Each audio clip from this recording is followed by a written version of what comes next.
የኤርትራ ህልውና በኢትዮጵያ ላይ የተመሰረተ ነው። አሁን ባለው ወቅታዊ ሁኔታ የኤርትራ እንደ ሀገር የመቀጠል በኢትዮጵያ ህልውና የተመሰረተ መሆኑ ያጋለጠው ሚኒስትር ጌታቸው ረዳ መከላከያን ሰብስቦ ያሰማው ንግግር አነጋጋሪ ሆኗል። በኤርትራ ጉዳይ የጌታቸው ረዳ ማሳሰቢያ ለብልጽግና እንቃኛለን። ከሰሜኑ ጦርነት በፊት ከምርጫ ቦርድ እውቅና ውጪ በተካሄደው ምርጫ ተቋቁሞ የነበረው በቅርቡ ወደ ስራ የተመለሰው የትግራይ ክልል ምክር ቤት ያጸደቀው የግዳጅ ወታደራዊ ምልመላ አዋጅ በአስቸኳይ ተግባራዊ እንዲሆን ትዕዛዝ ተላለፈ።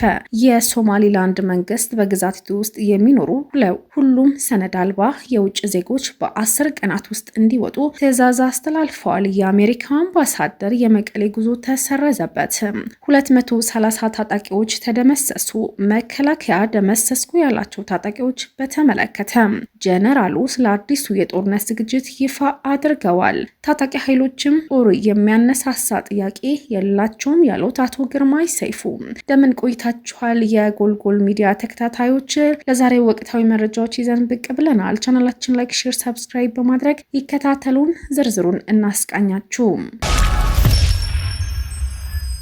የኤርትራ ህልውና በኢትዮጵያ ላይ የተመሰረተ ነው። አሁን ባለው ወቅታዊ ሁኔታ የኤርትራ እንደ ሀገር የመቀጠል በኢትዮጵያ ህልውና የተመሰረተ መሆኑ ያጋለጠው ሚኒስትር ጌታቸው ረዳ መከላከያን ሰብስቦ ያሰማው ንግግር አነጋጋሪ ሆኗል። በኤርትራ ጉዳይ ጌታቸው ረዳ ማሳሰቢያ፣ የኢትዮጵያ መንግስታት ከስልጣን መወገድ ከኤርትራ ጋር የተገናኘ ነው ማለቱ አሳሳቢ ሆኗል። የጠቅላይ ሚኒስትር አብይ አህመድ የአፍሪካ ቀንድ ጉዳዮች አማካሪ የሆኑ ሚኒስትር ጌታቸው ረዳ እንደ ደህንነት ስጋት ኤርትራ ልታመጣ የምትችለው ስጋት በተመለከተ ገለጻ የሰጠ ሲሆን ከአጼ ኃይለሥላሴ ዘመነ መንግስት አንስቶ ያሉ መንግስታት የኤርትራን ጉዳይ የፈቱበት መንገድ አስመልክቶ ሰፊ ትንታኔ ሰጥቷል። ጌታቸው ገለጻው ሲጀምርም ባለፉት 100 ዓመታት የነበሩ የኢትዮጵያ መንግስታት የኤርትራ ጉዳይ የፈቱበት መንገድ መሰረታዊ እንደሆነ በማንሳት መሰረታዊ ነገር በቅርብ ጊዜ ታሪካችን ውስጥ የኢትዮጵያ መንግስታት መምጣት ሆነ መሄድ፣ መውደቅ ሆነ መነሳት ቀጥታ ከኤርትራ ጋር ጥያቄ አመላለሳችን ጋር የተያያዘ ነው በማለት ይገልጻል።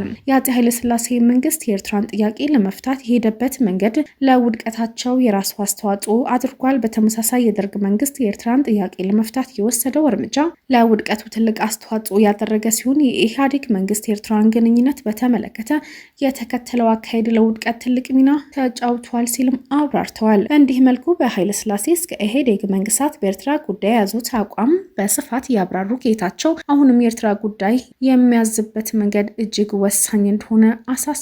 በአሁኑ ሰዓት ከኤርትራ ጋር ያለን ግንኙነት ቀጥታዊ የብሔራዊ ደህንነት ጉዳዮችን ብቻ ሳይሆን ስለ ወደብ ስናነሳ፣ ስለ ግንኙነት ስናነሳ፣ ስለ ኤርትራ መንግስት ባህሪ ስናነሳም ከታሪክ አንጻር የኤርትራን ጥያቄ የምንመልስበት ሂደት ከአጠቃላይ ህልውናችን ጋር ተያያዥነት አለው ሲል ተናግሯል። የኤርትራ ሀገር ሆኖ የመቀጠል ስትራቴጂ ስሌት ከኢትዮጵያ አጠቃላይ የህልውናና የደህንነት የተያዘ መሆኑ ይፋ ያደረገው ሚኒስትር ጌታቸው ረዳ የኢትዮጵያ ብሔራዊ መከላከያ ኮሌጅ ዓመታዊ የብሔራዊ ደህንነት ኮንፈረንስ በዛሬው ዕለት በተካሄደው ንግግር አሰምተዋል። ከሰሜኑ ጦርነት በፊት ከምርጫ ቦርድ እውቅና ውጭ በተካሄደው ምርጫ ተቋቁሞ የነበረው በቅርቡ ወደ ስራ የተመለሰው የትግራይ ክልል ምክር ቤት ያጸደቀው የግዳጅ ወታደራዊ ምልመላ አዋጅ በአስቸኳይ ተግባራዊ እንዲሆን ትዕዛዝ አስተላለፈ።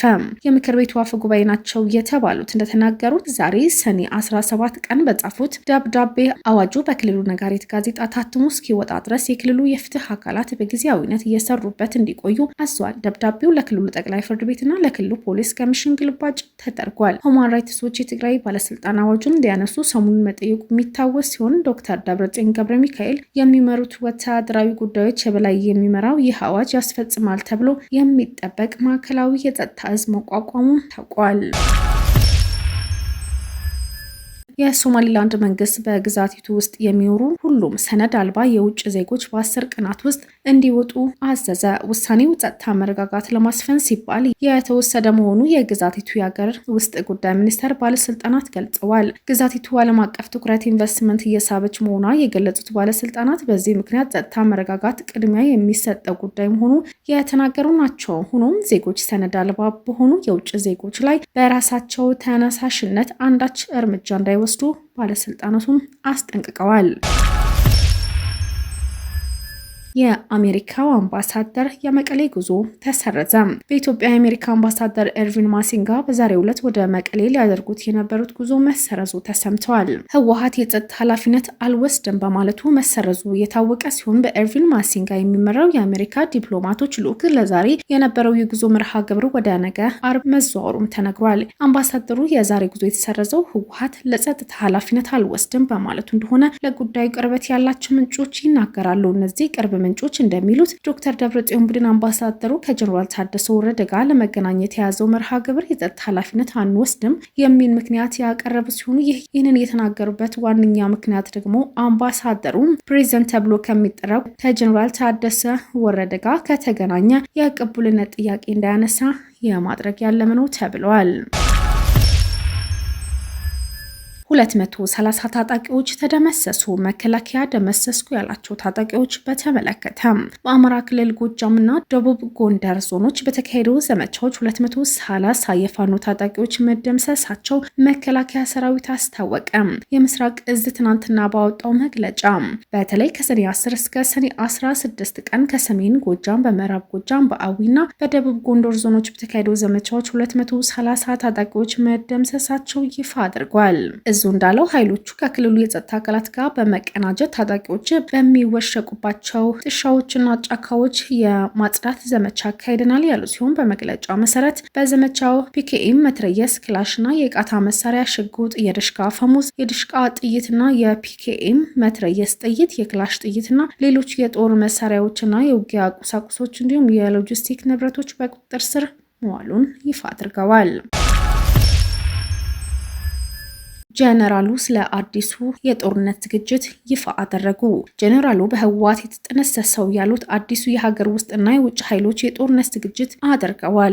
የጦር ኃይሎች ጠቅላይ ኢታማጆር ሹም ወታደራዊ አማካሪና የተኩስ አመራር ኃላፊ ጀነራል አለምሸት ደግፌ ህወሓት ከሀገር ውስጥ የውጭ ጉዳይ ኃይሎች ለጦር ዝግጅት እያደረገ መሆኑ ይፋ አደረጉ። ጀነራሉ ዛሬ በተካሄደው ዓመታዊ የብሔራዊ ደህንነት ኮንፈረንስ ላይ ባደረጉት ንግግር ህወሓት አሁንም የትግራይ ወጣቶች ወደ አዲስ ጦርነት ለማምገድ ዝግጅት እያደረገ ነው ሲል ከሷል። ህወሓት በአሁኑ ወቅት በህዝብ ላይ የግዳጅ ወታደራዊ ምልመላ እያካሄደ እንደሚገኝ ልክ 5 ዓመት በፊት ያደረገው እንደነበረው ሁሉም ዳግመኛ እየፎከረ መሆኑ የገለጹት ጀነራሉ የቀድሞ የጦርነት ጠባሳ ሳይበቃው አሁንም የትግራይ ወጣቶች ወደ ጦርነት ለማምገድ እየተዘጋጀ መሆኑ የገለጹት ጀነራሉ ለዚህም ከሀገር ውጭ እንዲሁም የውጭ ጸረ ሰላም ኃይሎች ጋር ችግር ለመፍጠር በዝግጅት ላይ ነው ሲል ስጋታቸውን ተናግረዋል።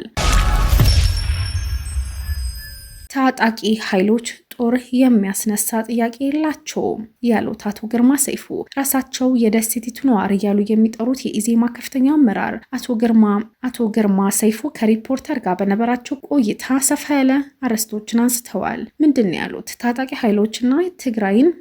ኃይሎችና ትግራይን በተመለከተ የሰጣቸው ሀሳቦች ትኩረት የሚስቡ ናቸው። አመራሩ ስለ መንግስትና አማጽያን ድርድር ለቀረበላቸው ጥያቄ በሰጡት ምላሽ ታጣቂዎች መሳሪያ ያነሱበት አሳማኝ ሰበብ የለም ሲሉ ኢትዮጵያ ውስጥ ከመንግስት ጋር የሚዋጉ ሁሉም ታጣቂዎች መሳሪያ አንስቶ ለመዋጋት የሚያበቃ በቂ ምክንያት የላቸውም በሚል ተከራክረዋል። የህልውና አደጋ አለብኝ የሚለው ሁሉ የህልውና አደጋ አለበት ብዬ አላስብም፣ የህልውና አደጋ አለው ብዬ አላስብም ሲሉ በተለይ ህወሓት ወደ ጦርነት የሚያስገባ አንዳች አይነት ሰበብ እንደሌለው የተናገሩ ናቸው። የትግራይ ሰላም ማጣት ከህወሓት ረባሽነት የመነጨ እንጂ የትግራይ ህዝብ የመጨረስ ዓላማ ያለው መንግስት ህዝብም ያለ አይመስለኝም ይላሉ። አክለው ህወሓት የፌዴራል መንግስት ለመቆጣጠር ያለው ፍላጎት ለትግራይ ሰላም ማጣት ምክንያት ነው ሲሉ ተደምጠዋል። ወቅታዊ መረጃዎች፣ ሰሙናዊ ትንታኔዎች ለማግኘት ቻናላችን ይከታተሉ። ቻናላችን ላይክ፣ ሼር፣ ሰብስክራይብ በማድረግ ይከታተሉ።